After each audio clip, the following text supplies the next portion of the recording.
Good day time, my fuzzies, and welcome to a quick review of a game, movie, or TV show I just finished.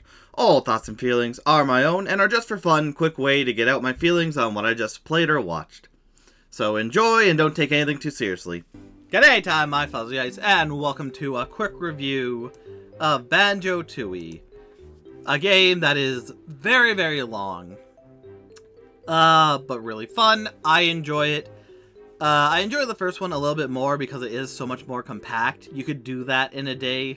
Where this one, you could definitely do Banjo-Tooie in a day as well. It's just a lot longer. Like, it took me 17 hours to beat Banjo-Tooie.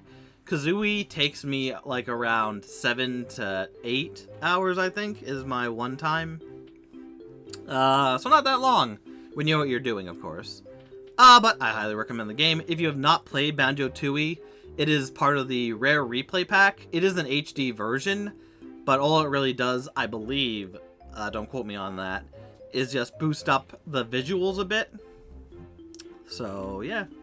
But it's well worth a visit, whether in the N64 version, hopefully Switch Online gets it sometime soon, or the Rare Replay version, another great series to play. And it is a well-deserved series. But either way, going into Banjo-Tooie, starting with the story. So the story takes place 2 years after, actually, let me see. It takes 2 years after Banjo-Kazooie. Hold on, though. There's also Gruntilda's Revenge.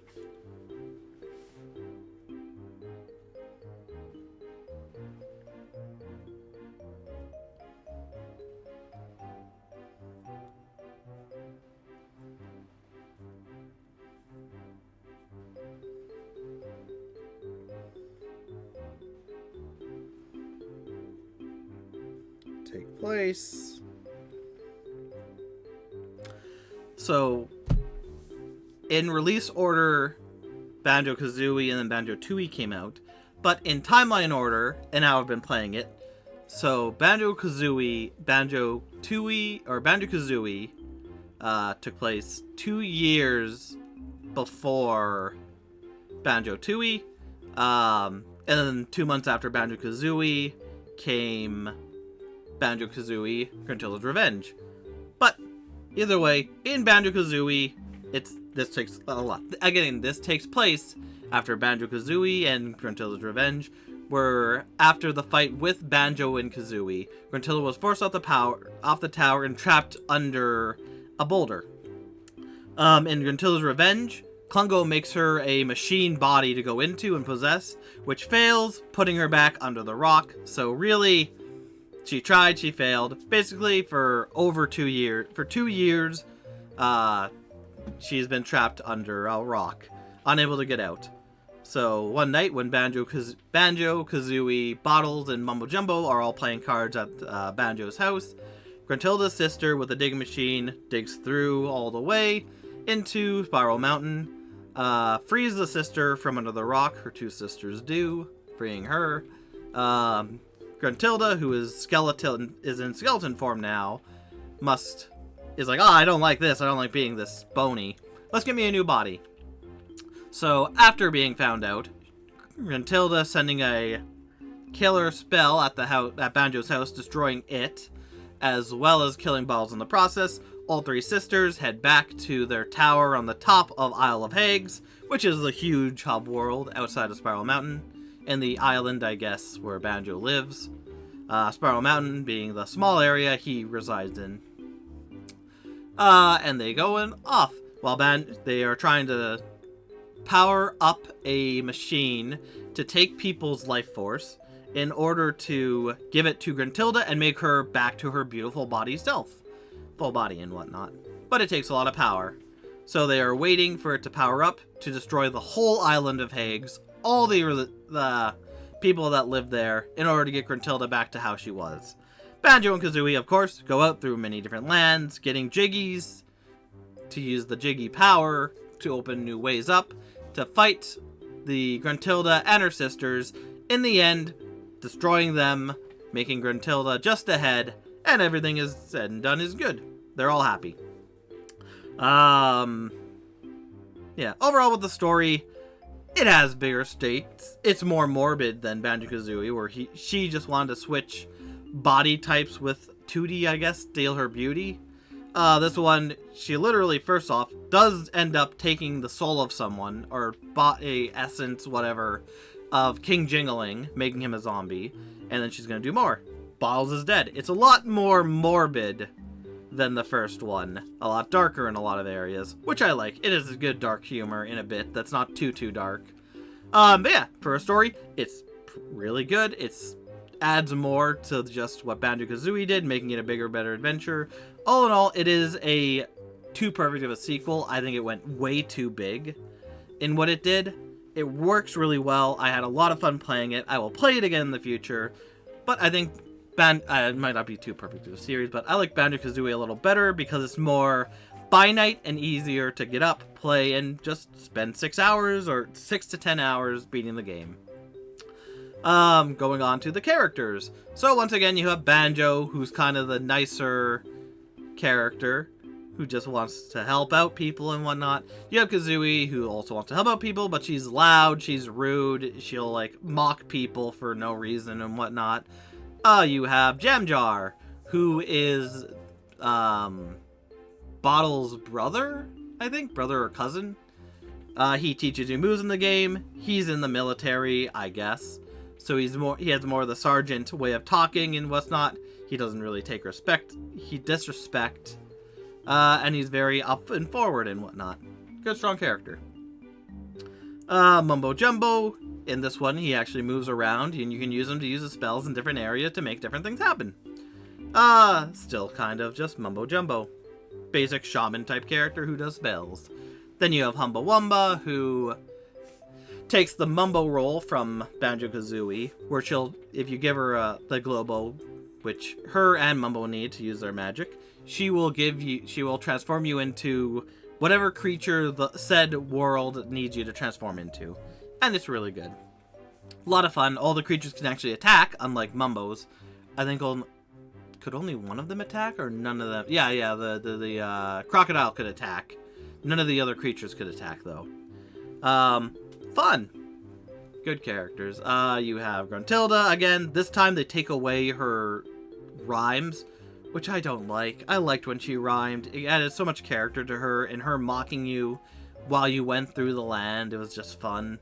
They took that out for some reason. I don't like that. I like her mocking you every step of the way.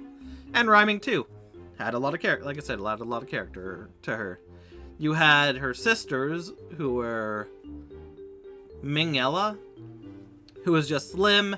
She kind of talked weird, like Yoda-ish, and whatnot. She wanted to help. And then her other bigger sister, Blabella, she's a bigger girl. Haha, laugh. Yeah, they don't really have much character, besides trying to help their sister and destroy the land for it, and being happy to destroy the land for it. And there's, of course, all throughout the journey, other characters you meet. Captain Blubber, who's down in his luck. Jolly Roger, who misses his partner. From Trash to Weird Canary Marys. All over the place. A lot of different characters who add kind of their witty banter and weird stuff that need help, and will help you in return. All in all, it's fun. It's full of fun characters who aren't really fleshed out, but still fun to see and do stuff with. Again, really good. They added a lot. Again, they added a lot more characters to talk to in this. Well, maybe not, but there are a lot. Yeah, I think there are more characters to talk to in this and interact with and do missions for and whatnot. Moving on, anyways, to the scenery. So the scenery, you basically have Spiral Mountain, which is now kind of destroyed and is heavily damaged by the sisters using the Hag 1 drill machine to get into Spiral Mountain's area. And then you have the Isle of Hags, which are just kind of areas. Sometimes it's a cliff top. Another areas kind of has a watering area to it. There's an area with poison or muddy lands around it. And they're all nice. They all feel like main hub world areas that get the feel of the worlds that you're going to that are around them. There, like one of the worlds, Glitter Gulch Mine, has a little thing with a, I don't know, beam over it with a rope going down, so you kind of can go down and back up to get out of the mine, which is neat. Witchy World has a fence blocking you out with a very colorful sign, and stuff like that. Going into the actual worlds, they all have very distinct and memorable locations. Well, besides Hailfire Peak. That one is fine, it works really well. I just think it was a little more bland than the other worlds. Like Mayan Mayhem Temple, or whatever it was called, takes more of the Mayan feel of like old, it's ancient, there's special architecture and whatnot, and the people in there are kind of like, I'd classify them as more Mayan and whatnot. Glitter Gulch Mine is a mine underground, so it's very dark, and there's a lot of rocks and stuff to do. There's a mine shaft going through. There's a mine track going through. There's a train that you can get and obtain and whatnot. Witchy World is an amusement park with 4, 5-ish distinct locations. Maybe just 4. From Western to Space to Horror to Area 51. All very neat. And so on and so forth. There are a lot of good worlds. Each of them are specially themed or have their own thing going on that really makes sense for what they are. And they're very gorgeous. They look original. If you showed me a picture, like I always say, for them, if you showed me a picture, I'd be able to go like, yep, that is watery and underwater and this creature. That is Jolly Roger Lagoon. Oh hey, that looks more prehistoric and dinosaur-esque. That would be Pterodactyland. That's more mechanical, that's Scrunchy's Industries, and so on and so forth. Really good at distinguishing all the areas very nicely. Moving on to... which one is it? Gameplay. So the gameplay is primarily just like Banjo-Kazooie. You get your moves, you learn new moves that allow you to do different things, like actually grabbing onto ledges this time, using Kazooie as a gun in some sections, different styles of eggs. Banjo and Kazooie can now split up and do different tasks. Banjo being able to like collect things, sleep to heal, maneuver better with different abilities. Kazooie being more of a mobile character and hatching eggs and whatnot on her own. But yeah, overall for the gameplay, it does take a lot of what Banjo-Kazooie did, where you have to go out and get music notes, which are now compiled together more instead of being singular, which I don't really care for. I like getting all the individual notes because usually it led somewhere and it fleshed out the area a bit more. The Jiggies are still a thing to get. There's now Cheeto pages, which give you cheat codes for if you go talk to him. Honeycomb pieces are back, but instead of just get 6 and get a new thing, you get X amount and go to Honeybee and she'll give it to you. But yeah, all in all for gameplay, it took everything Banjo-Kazooie did and really exploded into every facet that I could think of that, hey, there's a new move we need to do. Alright, Kazooie can now do a backflip to make her go higher. Let's give her a glide. Let's give her a spin attack. Let's let her lay eggs. So they really used the characters to their fullest in this, and I really appreciate that. Really big game, though. So, you know, comes with the good and the bad. But yeah, overall, really enjoyable. I liked it. Really well done. Moving on to, I guess, it would be the legacy and how it continues. Like I've said before, Banjo-Tooie takes everything Banjo-Kazooie did and just expands upon it immensely, with new and better moves to let you do a lot more. The locations are way bigger, which isn't always a good thing, but they at least look nice, they're bigger. It takes at least an hour to get through the levels, if not longer. The mini games in there have been expanded to actually be more minigame-esque. Because I think the first one, they all had little things to do. Like there was a treasure hunt thing in Treasure Trove Cove in Banjo-Kazooie. You had the fight against Mr. Mean Green eating the things, which was, I think, one of the mini games. There was the mini games where you had to hit different things on the ground to spell out Banjo-Kazooie. They're very, very basic mini games, and this one took that concept and put a lot of it into just either you're running through hoops. A majority of them are just, hey, here's a target. You must destroy it before it disappears, giving you points and whatnot. And just, again, it expands upon that. A lot more minigames. Every area has at least one, if not two, different minigames to do. Of some sort. Even if they're not really minigames. Like, there's one where you're helping Crispy Bacon, and all you have to do is hit the fish that are swimming around. I wouldn't really consider that a minigame, but it is a fun game to play. It is minigame-esque. There's also, every area does have an actual official boss this time. Whereas the first Banjo-Kazooie kinda did, and Gruntilda's Revenge, which kinda didn't come out before. Gruntilda's Revenge officially was released after this, but it was still like, you know, timeline-wise it came out before. That's why I haven't really been talking about it. It also doesn't add much to this. It adds enough to the story. It's more of just a pit stop game, but a good game. Recommend it. But with Banjo-Kazooie, Gruntilda's Revenge had bosses, and they were somewhat varied. This one does vary it a bit more. A lot of them are just, hey, hit the target here and whatnot. But you had like the Mayan Temple, where you had to, he would go around in a circle, and you'd have to shoot his targets on him. World 2, Glitter Glutch Mine, you would just shoot at King Cole as he would like erupt the furnace to make the ground hotter, so it would burn you if you landed on it. You'd have to shoot him with eggs as he ran around. Witchy World had Mr. Patch, where you'd have to fly around, because if you're on the ground, a punching glove would come up from a molehill and bop you right in the face. And you shoot him, and as you shot him, he'd go smaller and smaller.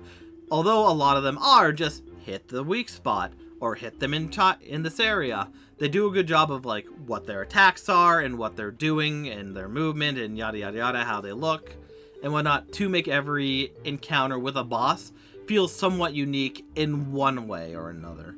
And I really appreciate that. All in all, a really good game to play. Hello, Mushroom Galaxy 69. You have come. Unfortunately, you're too late. It's just a quick review, and I'm almost done it. But yeah, all in all, from the bosses, mini games, to the worlds themselves, it took everything Banjo-Kazooie did, expanded it immensely into a very huge game. A little too big, in my opinion. Once you know what you're doing, like I knew quite a bit of it. It took 17 hours. And that's not something where I'd be like, yeah, let's go through Banjo-Tooie all over again. Because, really good game, I recommend it. And, like, that's basically a rundown, in conclusion of it all. It's Banjo-Kazooie, just a lot bigger. The story is a lot more wilder. The enemies are cool. The moves you get are amazing. They thought of everything, basically, for what moves you would need to get. The jiggies you go for have interesting ways of getting them. There's mini games, the bosses, everything put into a really huge package that's going to be intimidating for some people. I recommend playing it at least once because it is a really good game. But yeah, just don't be afraid to have a walkthrough beside you, because even I had to look up some things. And some of the stuff like, oh yeah, I knew where that was. I didn't consider it part of this. That's another thing.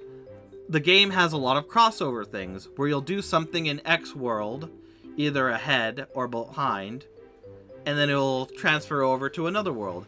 An example of doing something in one world that carries on to another. In Glitter Gulch Mine, there is a box with a saucer of peril in it. You have to open the door, or you have to blow up rocks, and then open the door, and the saucer of peril will go into Witchy World. In which case, when you get to Witchy World, you can then use the thing. Or no, you need to go on the other side. The saucer is usable there, so you can actually complete a mission there. There's something you had to start in the world before it. There's aliens as well. You do something for them, they leave. In the ice side of Freeze's Hail Fire Peak, they do a mission there to give you another Jiggy. There are other things, though, like in Pterodactyland, where a dinosaur wants water. In a later stage, you break a thing, and water goes to them. So overall, really fun, really good. If you don't know what you're doing, you're going to get lost. It feels like a lot more of a walkthrough game than Banjo-Kazooie does. But some people like that, some people don't. I like it. I'll be back, like I said, for the HD version. I highly recommend it. But, yeah, it's a good game, maybe a little too big. And I can't wait for the next game they may or may not be working on. But either way, thank you, my fuzziest, for watching, and I will see you next anytime. Take care.